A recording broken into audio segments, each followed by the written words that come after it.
and welcome to another episode of the Stitch Sessions. I'm really excited to be here in Salisbury, Maryland, at the home of the divine, multidisciplinarian artist, Ms. Rita.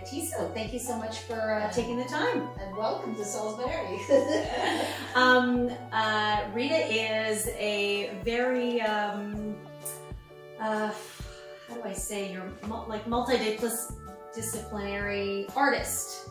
So she deals with textiles, photography, fine art, jewelry, pottery, all cool things, anything creative basically. So today I'm really excited to delve into the topic of art and legacy and how one can feed the other. And full disclosure, she is the sister of Nicolau, who I interviewed a while back. So she's also my aunt, who I adore. So I'm really excited to be here for a visit and to chit chat all about some really fabulous topics. So I'm really happy that you're along for the ride with us, and hopefully you'll grab a work in progress and your favorite beverage and hang out with us for a little while. So let's get into the conversation.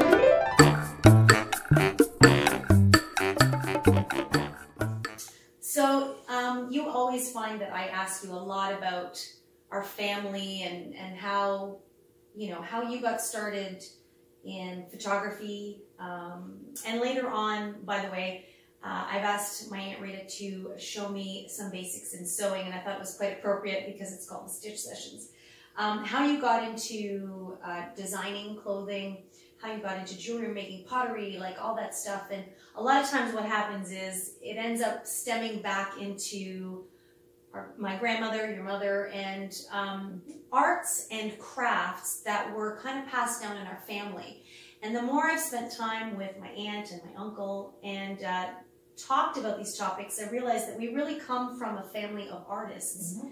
So I thought that it would be really cool to discuss the topic of how art can feed the legacy of a family and vice versa. So tell me your first memory of having that little spark in you to do something creative. Well, it's not so much a spark. It's like you just want to do something, you do it. I had 2 dolls as a child that were like the early Barbies, but they were soft sculpture, which is made out of fabric and with thread and things make the hair and the eyes and all that stuff. So I would make clothes for them, and so you just do it. The simple machines was paddle machines then, so I pay attention, and I grew up with it because my mom was designing and making clothes for the wealthy people and the poor as well.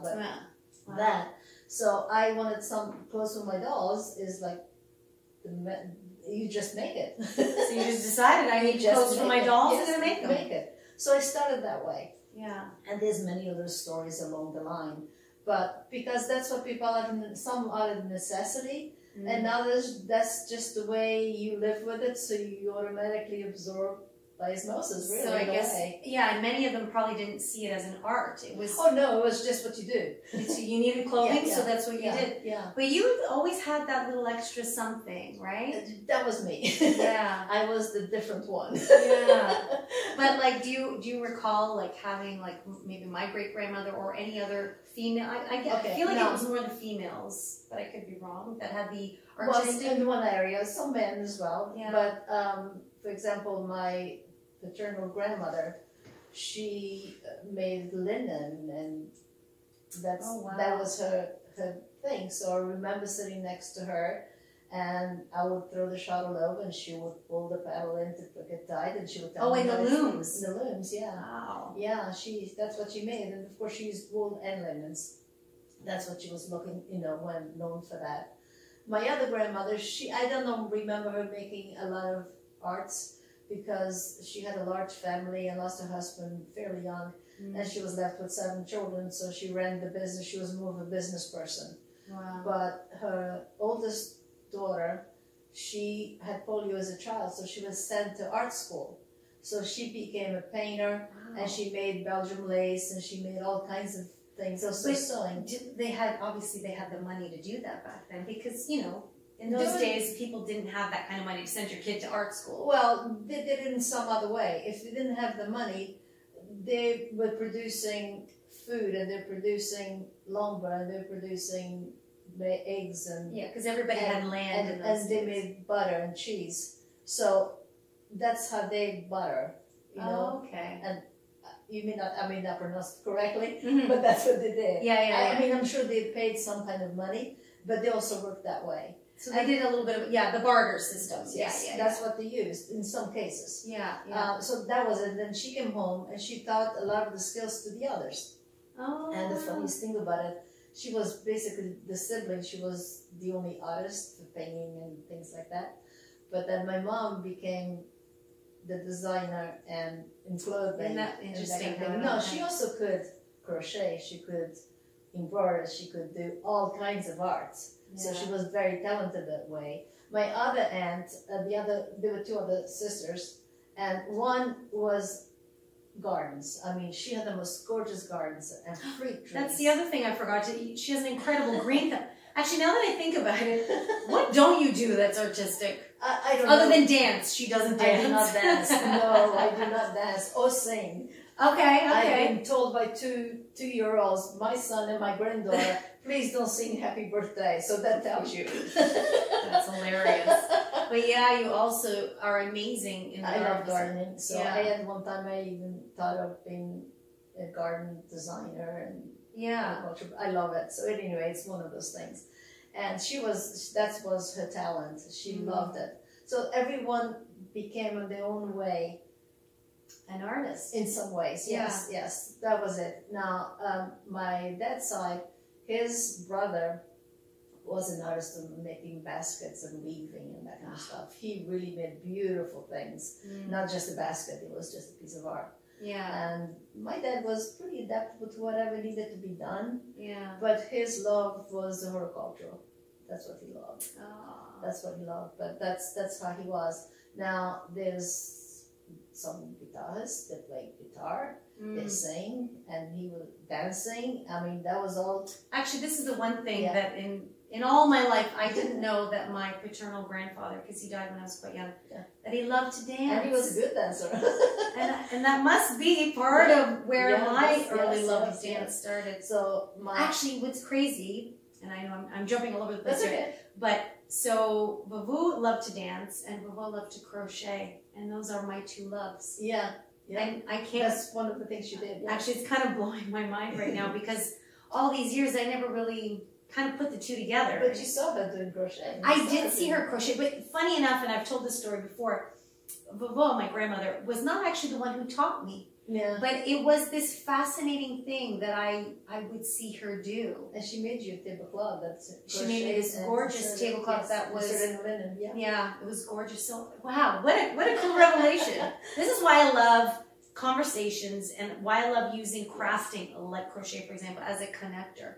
So really cool. So, and then my other uncle, my dad's youngest brother, I actually learned the basics of doing jewelry from him. Oh, really? Yeah, because he was paralyzed from the waist down. Oh, so was he the one that had polio? No. His he was was just okay. That was my mom's older sister. Okay.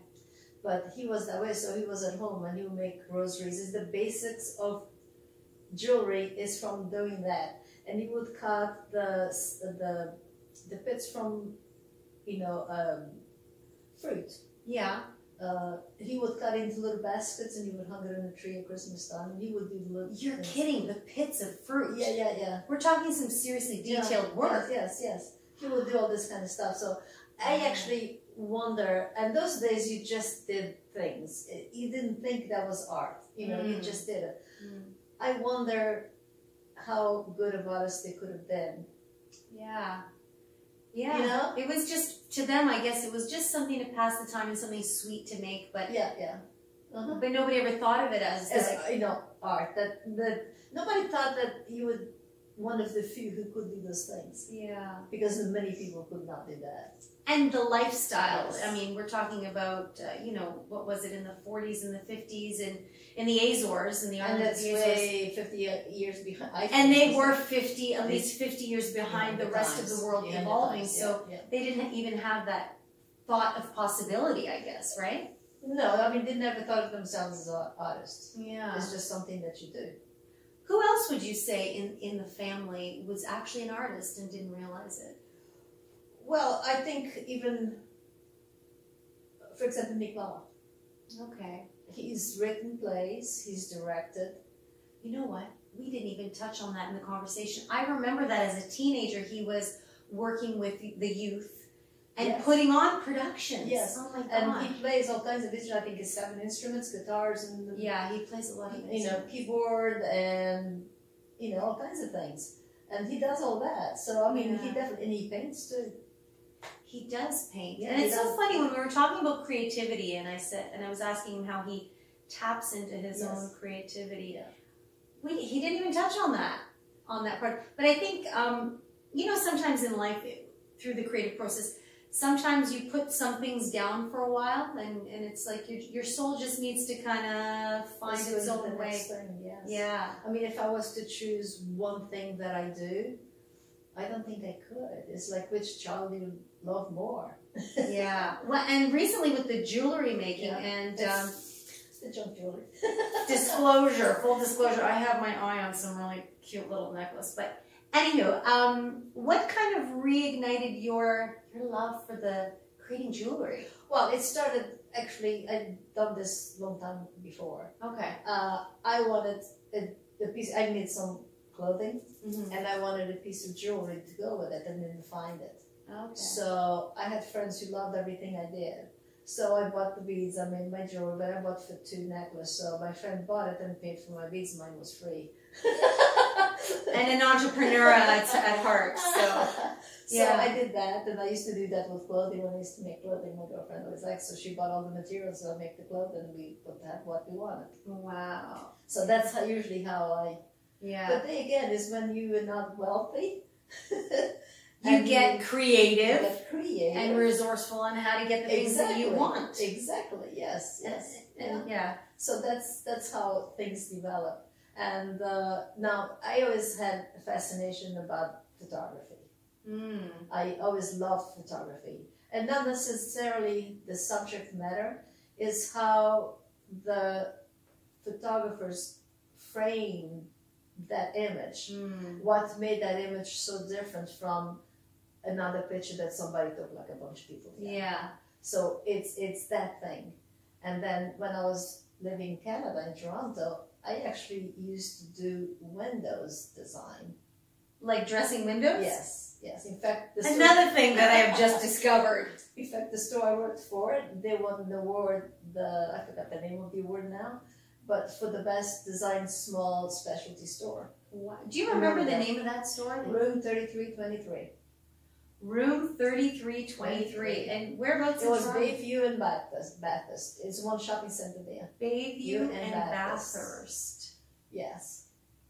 No, wait a minute. Bayview and Bathurst run parallel. Well, I thought it was Bayview. Oh no, Bayview goes this way. That's correct. Was it what's Bayview and Eglinton? No. It's on the other side. Is the north, I think more north. Okay, so it was definitely kind of northeast. Yeah, I know it was close to Bayview anyway. Okay. Yeah. And we're talking about when? Early 70s? Oh yes, it was 70s. I was there 4 years, from 69. Oh, the same year my mom went over. I believe she went over in 69, and my dad did. I got married in 69 in Bermuda, and then I moved there. So it was early 70s. Oh wow, what a great time. Yeah, it was. I had such a wonderful time, and of course I ended up being a buyer for the store, and it was fun. I loved it. It was really good. But I did that. So when many years later, I always had a fascination for pottery and photography. So I thought, someday when I retire, kind of thing, I will go and take classes, which I did. And then somebody says, well, how come one of the teachers, you have an eye for it? And he goes, you really framed something very well. And I go, well, I used to do window design, because when you just have this and this, you put in, you have to have your eye move around. And I just learned that by myself. That's why I applied the same technique to photography. You had I think that you just have this natural feel for things. Like how something should be composed. I always say, if it looks good to your eye, if it doesn't hurt your eye, it's good enough. Yeah, although Some people don't know. Yeah. But then I took all the classes, and somebody offered me the job at the university, and I did that for about 12 years. So you were, once you took is it the photography classes? Photography class. So that was here in Salisbury. Salisbury, yes. So you took a couple of classes, and then you found yourself actually becoming a photography teacher. Well, they asked me. I did mostly the labs, how to print the gelatin black and white. And you did that for 12 years? I didn't realize it was that long. Yeah, it was part-time. I mean, it's not like, it's one class twice a week. Wow. 4 hours, 8 hours is nothing, it was just play. Yeah. But I had the opportunity to use the facilities and not like I had my own house. I built a new house and then built, You have your own studio in a dark room, which actually later on we'll take you through the tour. When I have my sewing lesson, we're actually going to go through her crafting studio, and then the photography studio is a separate entity. Sure. So it's super cool, and I feel very lucky to be given this tour. So yeah, we'll do that after as well. I don't think I ever knew about the pottery part. Yeah, I took a couple of classes and I made a couple of pieces, but I still love others' pottery, so I collect that. Do you think you would ever go back into it? Doing it? You never know. I mean, I certainly enjoyed it. Yeah. And I think that takes, like everything else, it takes dedication and skill, a little bit of skill, but practice. Yeah. It's the practice that I need more than anything else. I didn't give it enough time. Yeah. How do you think that, all the art that we have, like, for example, in our family, how do you think that helps to tell the story of our family? Well, I think if you carry it on, it needs to be told. Like, I show my son how to shorten a pair of pants, and he's a guy. How to shorten the sleeves on his jacket. This is my cousin Eric, who, by the way, is a kick-butt knitter as well. So, and in the future, we will have a conversation with him as well. But I didn't know, well, of course he knows how to sew. He's your kid. Well, I had to make him a good husband. Yes. You're welcome, Roxanne.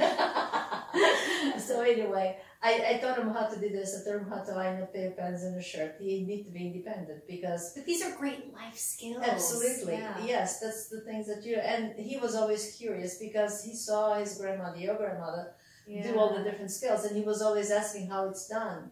And in fact, there's a cute story. He wanted to learn how to do petty points.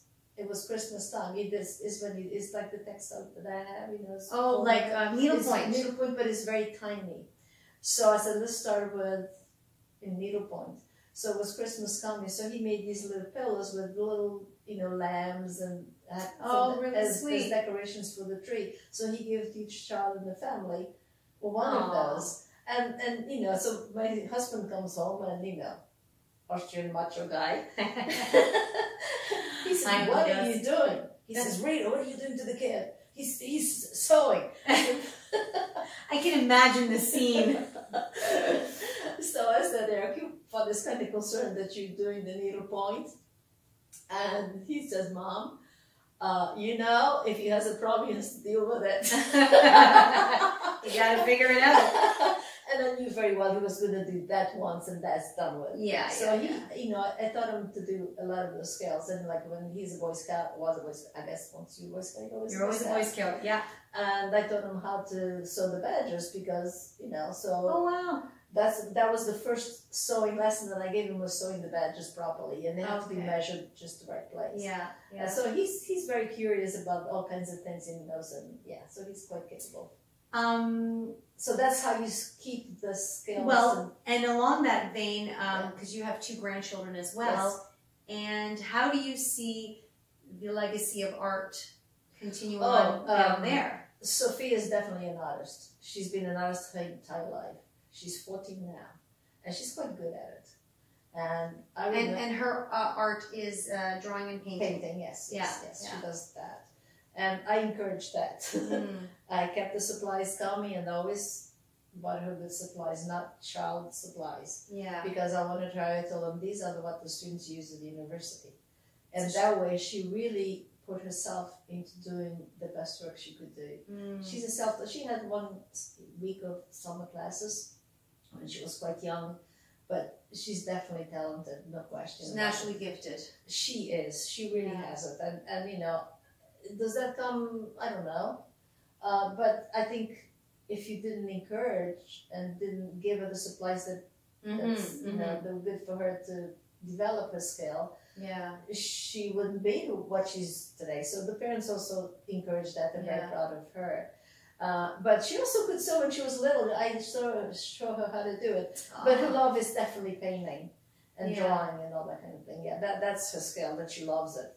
But when she was 3, you know, she was around me, and when was some friends or even a client would come, and I would introduce her. This is my granddaughter. And if they ask her, what is your name when you're shopping? She will say, my name is Sophia. I'm an artist. Aww. Well, you know what? That's a child that really, and she knew what she wanted, and obviously she had great encouragement. She does. Well, I say the encouragement was there, but she also, we found out that her grandfather on her mother's side, when he was an older gentleman, went to the nursing home, was in his late 70s or mid-70s. They had an art class, and he said, "Oh, I have nothing else to do. I think I'm going to go painting." And he is a really good artist. Did you see how so he ended up painting all kinds of the hall. They did. It's called John Oakley's art gallery, because he left it all to the nursing home, and it's all on the wall. I haven't seen it, but my son has. Wow. Eric seen it, and he said, I was amazed. Nobody could think. He was professional. He was a house painter. But you see, but he never knew he could paint. He never knew he could draw. So I think, Sophie, that's from both sides of the family somewhat. Yeah. This is so great, because it again ties back to the conversation I had with Nicola about cultivating creativity and how we all really have it in us. Everybody has a different way of expressing their creativity. Absolutely. Yeah, so that's kind of neat. I think the way I grew up, it was more, if you wanted something, you just do it. You create it. You make it. You manifested it somehow. You got resourceful on how to do it. Yeah, my process is, sometimes a client gives me a challenge of some sort. How do you make this in a different way? And at the time... And what are we talking about? Like sewing. Like a piece of clothing. Clothing or something.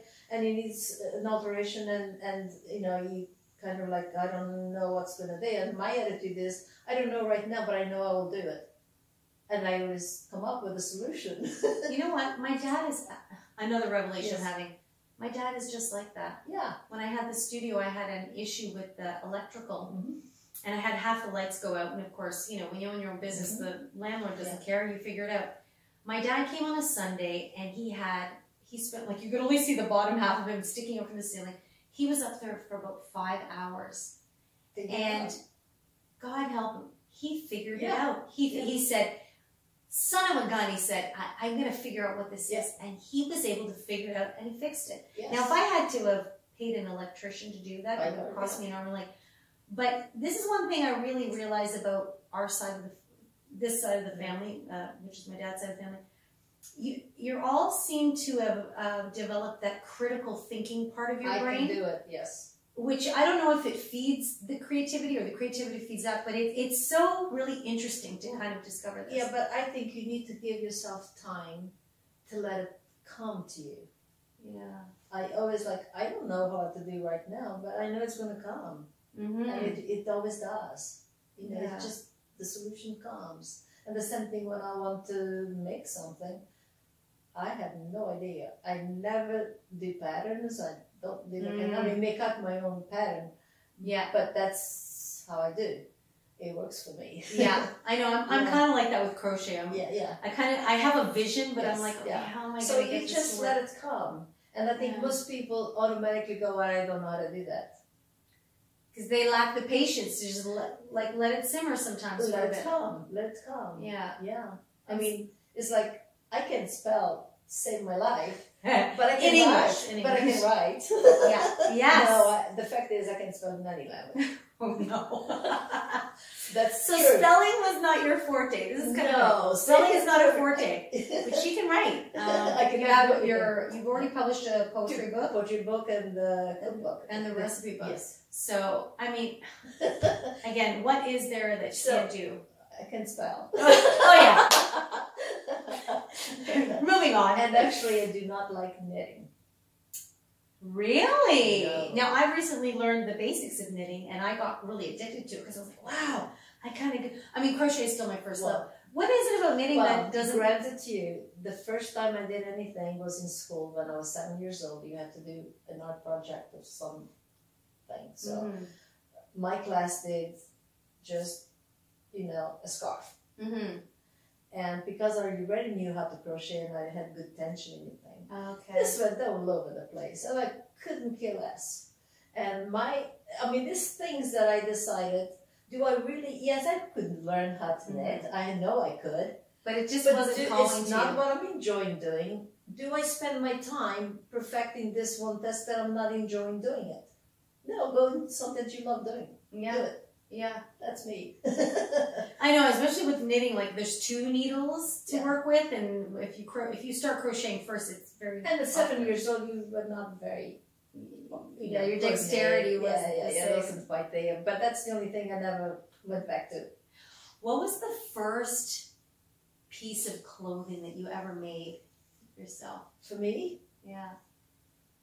Oh, I don't remember the first thing, but I know the one thing I did that my mother got really annoyed. Can't wait to hear this.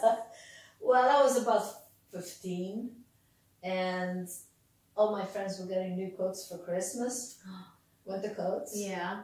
And my mom said, this was the mentality those days. You have a good coat, you don't need 2. Yeah, you had a coat already, you didn't need another one. So I looked at my coat, and one side had a pill that would go flat, and it was black with a little bit of red into it. And the other side was just flat wool black. Red. Sorry. Oh, wow. So the inside was red. Correct. I think I know where this is going. And the outside was that because it was practical, would go with everything. Right. Black would go with everything. Correct. I didn't like black then, but I do now. But it was kinifying. Yeah. Oh, we know that trick.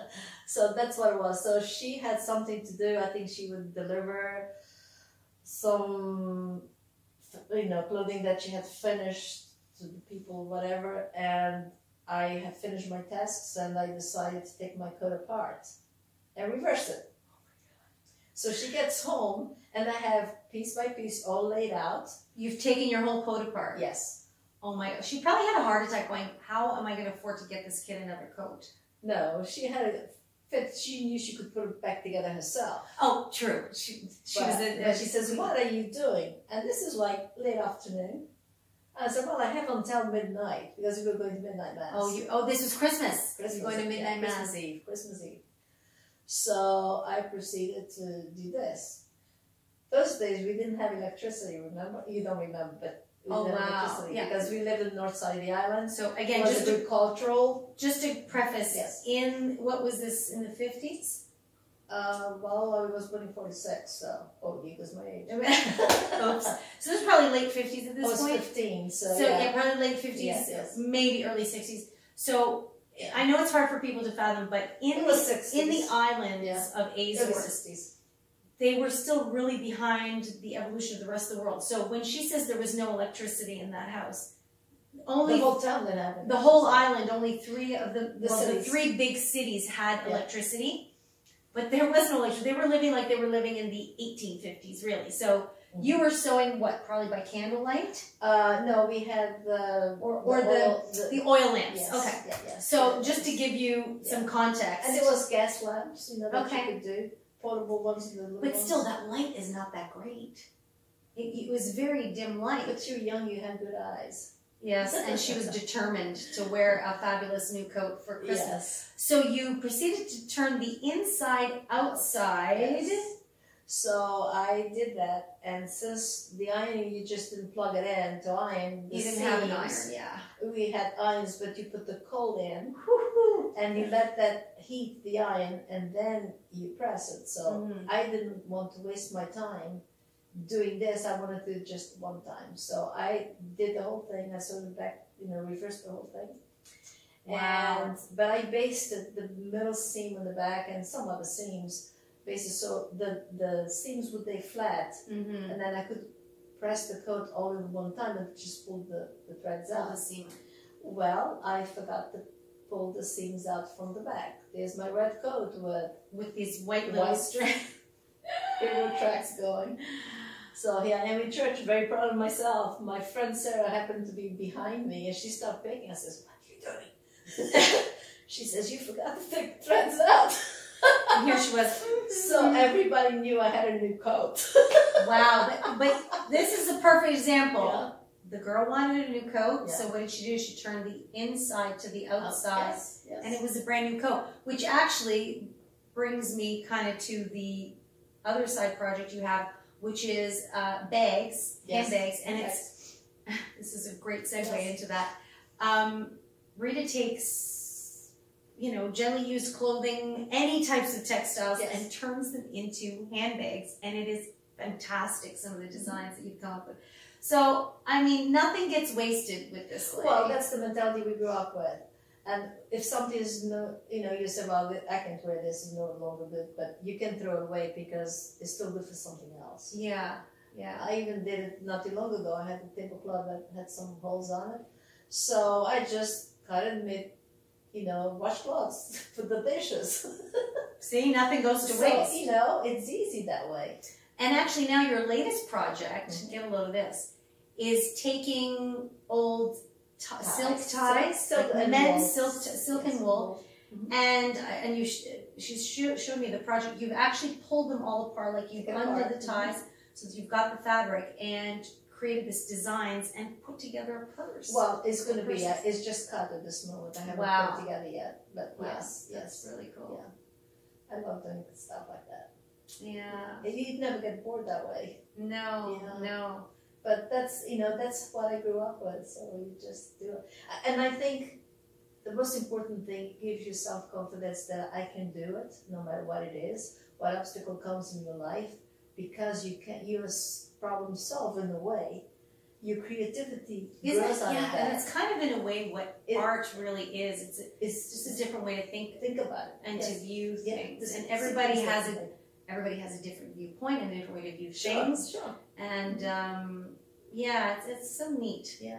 I have to say, I feel really super privileged to be part in this long line of artistic people. And again, as I get older and really clarify my appreciation for it, it's so cool. Yes. It's so cool to discover like the artistic sides of people. And some people have like major artistic sides, and some people have, like, I see my dad as an artist. He probably wouldn't see himself as an artist, but he was a carpenter by trade, and he's just able to... He can do things. That's the thing. His creativity is finding, okay, it can't be solved this way, but let me try around this way, which is kind of the same thing what you were doing with the whole thing with the coats and taking the ties and turning them into bags. Like, I just think it's so cool, and I feel very lucky that I've discovered it, even if it's now. Like, doesn't matter. It's better late than never to kind of have these cool discoveries about yourself and your family and your legacy.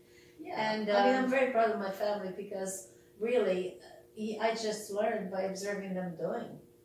Yeah, and if they can do it, I can do it too. Yeah, and you just do it.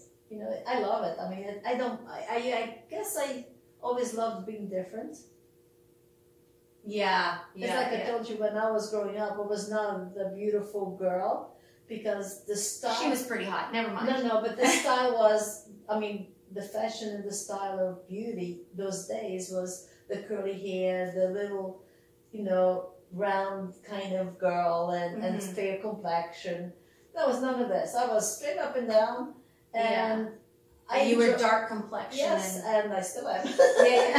And I love it. I mean, I always had a good sense of myself. You did. Always had. So I knew exactly what I wanted to do with my life, and I've been very lucky that I've been successful at it. Wow. Yeah. What is the one thing that you will always take with you? The one thing that, you know, Vovo ever said to you about kind of just pursuing the things in your life you want? Like, I know as a young girl you left the island at 18, which in those days you did not do without being married. Well, but my grandparents, her parents, were like Renaissance people, I think. In fact, there were laws in the books then that I couldn't leave without, I left the island on a contract to work in Bermuda. So you had a contract? Yes, to work. Like to work? Yes. So however, legally that allowed you to leave, because you couldn't legally leave the island? No, legally it allowed me to enter Bermuda. I left the Azores, Sao Miguel, because my father signed a paper that he gave me permission, and we lied about it. Okay, let me back up there.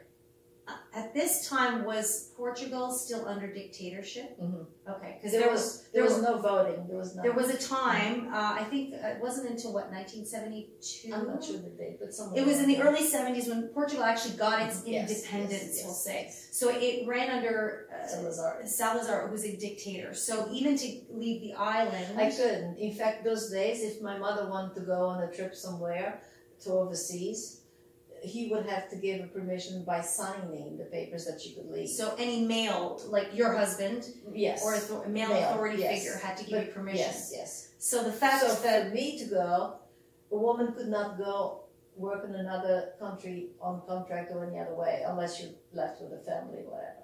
So we told them, and it was part truth because there's always grain of truth in every lie. They were fixing the house. There was some construction going. So my father said that he couldn't go represent the family on the wedding, which there was a wedding coming up in Bermuda, but not at the time. It was my cousin was getting married, but not right away. Mm-hmm. And I was representing the family. Okay. And that's how I left. So you left under the guise of going to a family as a visitor. Yes. But when you left, did you have a return date on your ticket? Just to show that you were... No, that's law from Bermuda, not the Azores. In Bermuda, at those days, I don't know if it changed now or not, but you had to have a return ticket if you were working on the contract, because if that job finished and you were not able to secure another one... You had a ticket paid to go back. You have to go back. So it's an open ticket for any time. Oh, okay. Yes, okay. It's an open ticket. So I had to have that. That's part of anyone, for men and women, as far as the Bermuda side was, so I went, that's how I went there. But I knew I would not return to live there in the Azores. I always wanted to leave the islands. I knew there was a big world out there. Mm. And those days were no television. There was just the local, the radio stations, and they played traditional music, and I was just fascinated. I was a reader, so I loved.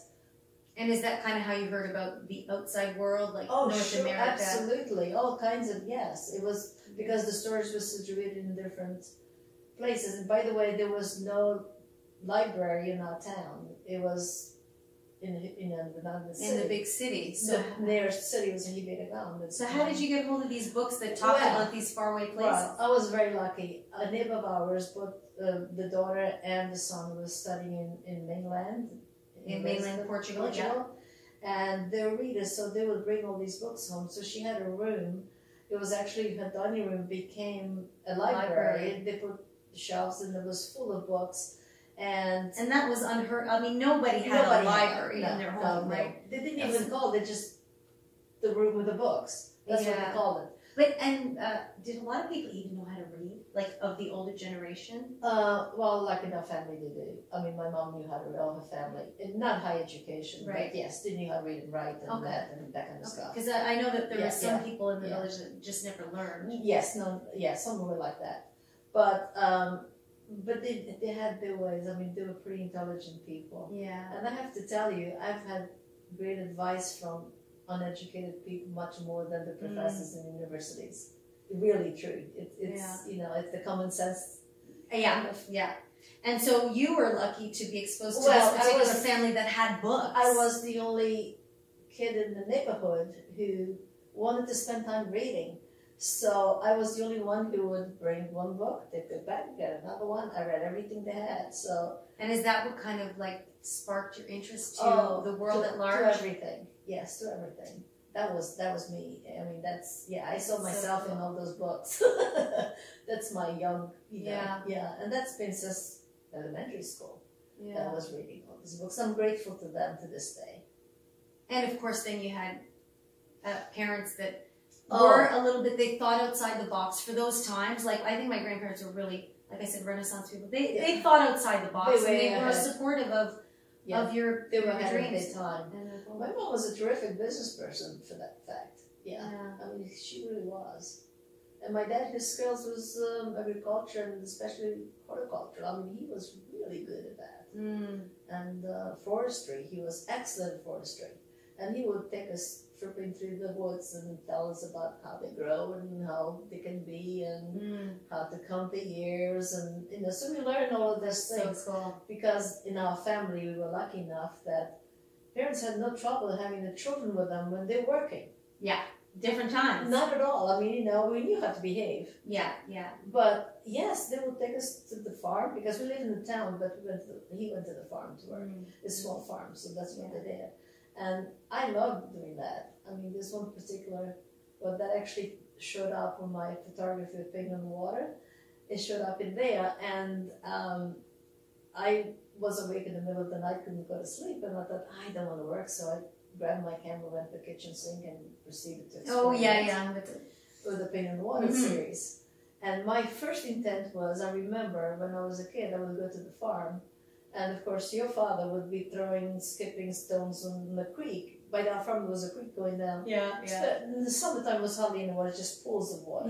But in the wintertime it came from the mountains, the water would run through it. Okay, so in the summertime the creek was kind of dry. It just had big boulders and ponds of water here and there. Okay. There was one particular rock that I loved to sit and read. Of course, I was with the book all the time. So I was reading, and of course your father was trying to catch frogs like a boy. Typical boy. So my dad actually cut steps for us to go down. Oh, wow. While he was doing his work, Yeah. So I was there, and then once in a while when you would skip a stone, or a frog would jump into the water would ripple. And the colors from the trees and the flowers, the hydrangeas and the gingers would show those colors on the ripples of the water. And that's how it came, the idea of developing. They paint on water. Yes. Wow. Yeah. That's so That's cool. how I came with that. So I actually called the one that looks like a little dark thing jumping is my frog. I love it. And that's exactly what we're going to delve into. Shortly. We're going to go on a little tour of her photography studio. So I'm so excited.